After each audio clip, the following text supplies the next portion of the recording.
Welcome, friends. We are your hosts, Sandy and Wade, baby best friends turned husband and wife and business partners.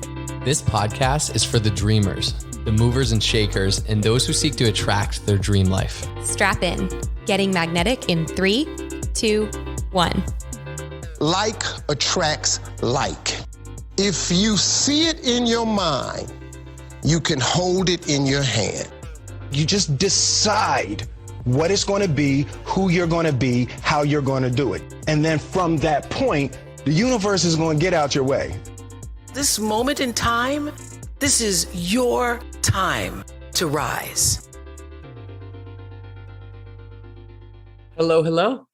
We're going to start off today reading a review of the week. I know we said we were doing a giveaway, and what Sandy and I decided we got more clear on it is for the next 5 weeks, we're going to pick one random review that was left in the last week, and we're going to send a special something to you. So this week's review is from Donna Deborah. If you're listening to this, DM us on Getting Magnetic, and we've got something we're going to send your way. But as a 5-star review, always inspiring and a kick in the butt. Sandy and Wade always encourage me to be the best version of my own self while still reminding I am human. Their positivity and determination reminds me to keep going even when life tries to knock me down. Thank you for bringing it real. Red emoji heart. So good. So Donna, was it Donna or Deb? Donna Deborah. Donna Deborah, send us your address. We have something special coming your way. Thank you. Thank you. Thank you for taking the time to write a review. Yes, that's what keeps the show going, right? That's what keeps it growing and flowing and going and all the things. Now I'm rhyming. So today's topic, we were thinking we want this to have you go inside. The intention of this is to have you go inwards. And when we do our weekly dates, it's so easy to get caught up in talking about work or about your children or about the mundane day to day. And we like challenging ourselves and having fun conversations. And so we kind of wrote down some questions that are fun to have with yourself or have with your partner. And they're on different topics, but it's going to have you reflect. So I'm just going to start asking some of them. Let's do it. Just open conversation. Yeah. I love it. So I want to ask you, what brings you true inner peace? Like deep peace. What is it? Only you might know it. Maybe no one else knows, but what is it that truly brings you deep inner peace? Oh, I thought you were asking me. You can answer the question. You're asking the audience? I'm asking them, but you can answer. I was thinking about it. I think I feel true peace when I feel we are in alignment and that good energy frequency space, which I know we always have an underlying love and alignment, but when we're really feel aligned, I feel peace in my heart. Mm-hmm. Our family, meaning now it's the three of us, you, Cam, and I. And I think that is huge. And I think that a big part of that is going beyond the just daily routine and tasks and monotony of asking self-reflective questions like this. When we ask each other, what brings you deep peace? And then we can come from an understanding, it brings us closer in alignment. It's almost this cyclical thing. So for the listener, I want you to dig deeper here. So who are you with when you have the most inner peace? Are you by yourself or are you with people? And is peace part of your daily life? And if it's not, do you want it to be? And if it is, what little steps can you take today to start making it part of your daily practice? Truly think, when do I feel most at ease? When do I feel in alignment? When do I have my guard fully down?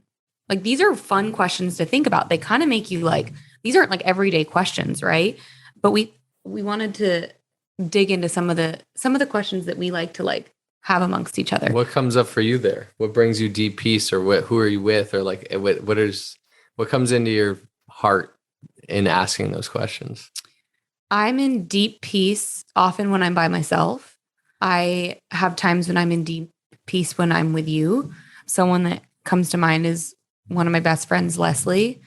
Leslie has a way of just... It's funny. I knew you were going to say that. When you said someone that comes to mind, I go, Leslie. Yeah. In my head.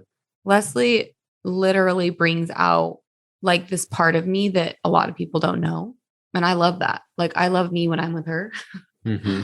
But yeah, and I want to channel more of that. So it's okay, what activities help me get into that space too? I love listening to singing bowl, meditations, or taking a bath, or like literally taking out a journal and thinking about some of these questions and then just free writing. Like I've looked at some of my journals and if someone read it, it would make no sense. It's like one thought to the next, to the next, to the next, but it's just like a brain dump.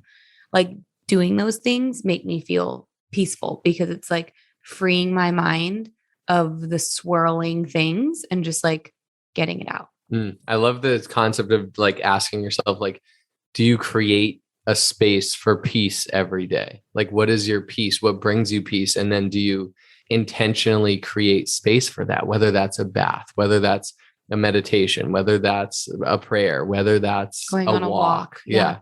Whatever it is, like, do you intentionally create that time and space and energy for peace? Because that's huge. I think oftentimes, like, all those things, when we're at peace with ourselves, like everything around us is, we see it in a different light. It's more peaceful. So that whole segment was kind of on like true peace. I Mhm. kind of want to shift into true desires. So I want to ask the listener, what are your true desires? If no one else's opinion mattered at all, and by the way, it doesn't, what would you do with your time? That's pretty powerful to really, really think on that. And that might take a while to answer, right? Like it's not like an answer is going to like blurt out of you. Like you really might have to think about that. Like write that question down on a piece of paper.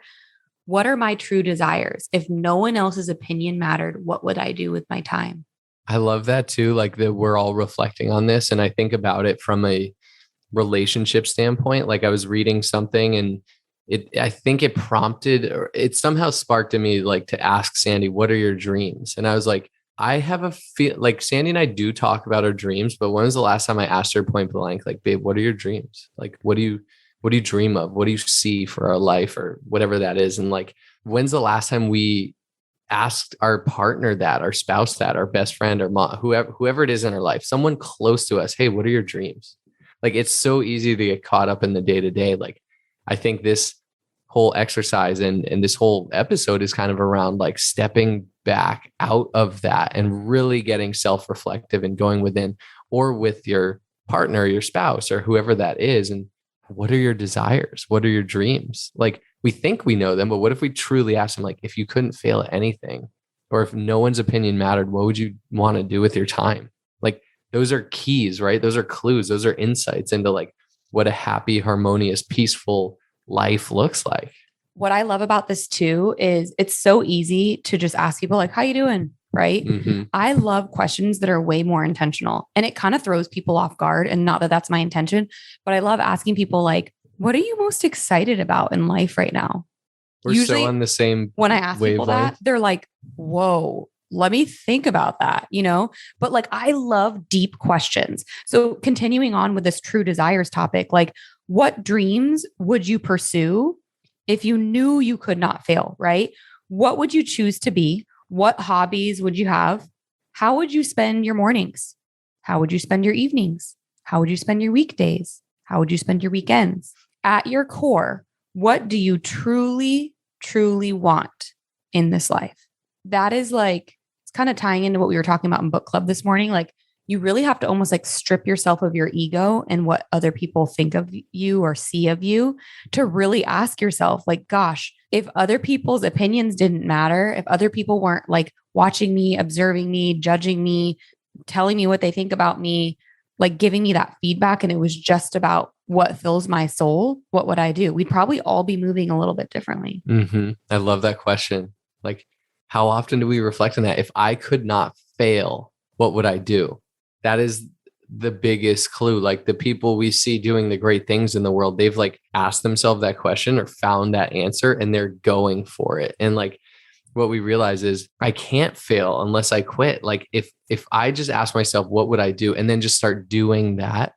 It's this concept of our purpose, right? Or our dharma, which we were reading from our book this morning, Think Like a Monk, or our gift that we are endowed with. Like if I just start working in that towards that, like, and I just keep at it, like I will find a way. I will not fail because I will be driven and fueled by passion, by purpose, by my gift, and not by something I feel like I need or I have to do to get by or pay the bills or anything like that. It's like such a cool question. And I don't know that there's an exact answer, but it's more like a feeling, right? It's that intuition. It's getting still getting peaceful with yourself and truly asking yourself that, and just then being quiet and letting the answer, the idea, the intuitive thought like come to you. And a lot of times it's that question, why, right? Like, it's like, why? Like anytime you have an answer to something like, oh, what would I do if no one had an opinion of me? Or if I knew I wouldn't fail, I would do this. Okay. Well, why? Well, I travel the world. Well, okay. Well, why? Well, because of this. Because I want to experience different cultures. Well, why? Because I want to probably at the end of the day, understand humanity and get, be cultured and grow myself and educate myself and like feel like I've seen the world and not just like been in my box my whole life. Like there's always peeling back the why layers is so incredible. Yeah. So we've talked about, the true peace, the true desires, and I want to wrap it up with self-love. So do you keep your promises to yourself? That's a hard question, because I think if it was a black or white, yes or no, like 100% yes or 100% no, probably most of us would say no. Yeah, no one keeps 100% of their promises to themselves for sure. I think it's more a spectrum. It's like this sliding scale. Like I have some promises to myself that like I am a healthy person, that I am fit, that I am a loving husband and father. Like I have these high priority promises that like that's a part of my identity. Like I will live into, like things don't break that. Now, not to say I'm perfect in all those arenas, but like generally. But then there's a promise, like I'll be like, I'm going to fix the bidet that I just installed last week because it's not spraying right. And like, if I make that promise, like I break those types of things because I guess for me, I prioritize it lower, and it's not a part of my identity to like make sure I'm fixing the toilet around the house. But I think it's a sliding scale. But overall, yeah. Do we keep our promises to ourselves, and then being mindful of making promises? Like, do I intend to keep this promise, or am I just saying it because I hope that outcome happens, but I'm not really willing to intentionally put the work in to finish it? Yeah. Like, are you becoming someone that you can count on? Like, do you trust yourself? That's a big one. Do you listen to your intuition or your gut? Like, are you mindful of that, or are you going against what feels right? Do you give yourself love when you make mistakes? You give yourself grace? Do you allow yourself to move ahead, or do you bash yourself for it? Right? It's like just being mindful of these types of things. Are you committed to yourself? Are you committed to your goals? Right? It's so easy to hold other people accountable. Like, oh, you said you were going to do this and you didn't, and like get all about it, like all like defensive or like calling them out on what they didn't do. Right? Like I know I've done that with Wade. I'm like, oh, you said you were going to fix the bidet. I got it for you for Christmas. It's March. It's not done. How you do anything February is how you do everything. And it is done. Just so everyone knows. No, I'm giving an example, but do we do that with ourselves? Right? A lot of times we can like turn our head to the things we said we were going to do. But the whole intention of this episode is kind of to get back in center and maybe journal on these things. Maybe have a conversation with a friend or a family member or a spouse about these things and see what comes up for you. Self-reflect. Self-reflection is huge. Like, what do we desire? What brings us peace? What brings us joy and happiness? Like, what are we moving towards? What does love look like to us? Like so many things that these questions we can just self-reflect on. I love deep talks. Deep talks. I love it. So instead of like, oh, how you doing? Good. Be like, what's your biggest desire in life right now? What if you hit someone with that? Be like, hi. And you met them. Be like, oh my gosh. But then you really get to know people, right? It's like, we don't need the fluff. We want the real stuff. That. Okay. So that's what we got for you. And you've probably been hearing this on a few episodes lately, but just want to drive it home. Guys, we've had Getting Magnetic now for over a year and a half. We have over 205,000 downloads with people listening in 50 countries. We just ran the stats on Transistor right before this. And we're like, holy cow. And every week we get more and more downloads, more and more listens, more and more shares. We love hearing from you. If you guys want us to have certain guests on, we want to have them on. If you want us to talk about certain topics, we want to talk about it. We are totally open to feedback. You can message us on Instagram. That's probably the best way to get a hold of us.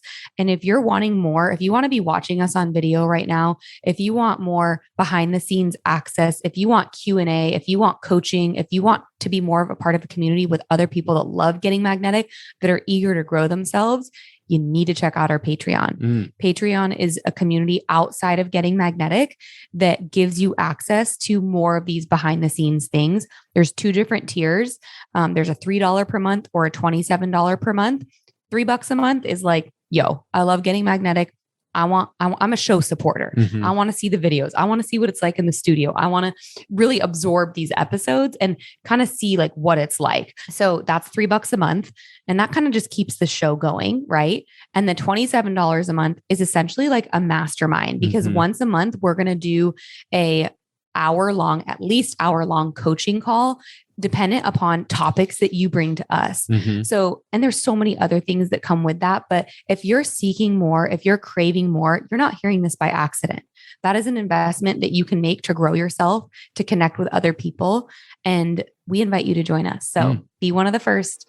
It's in the show notes, Patreon. Patreon's about to be popping. Wow. I'm fired up for that.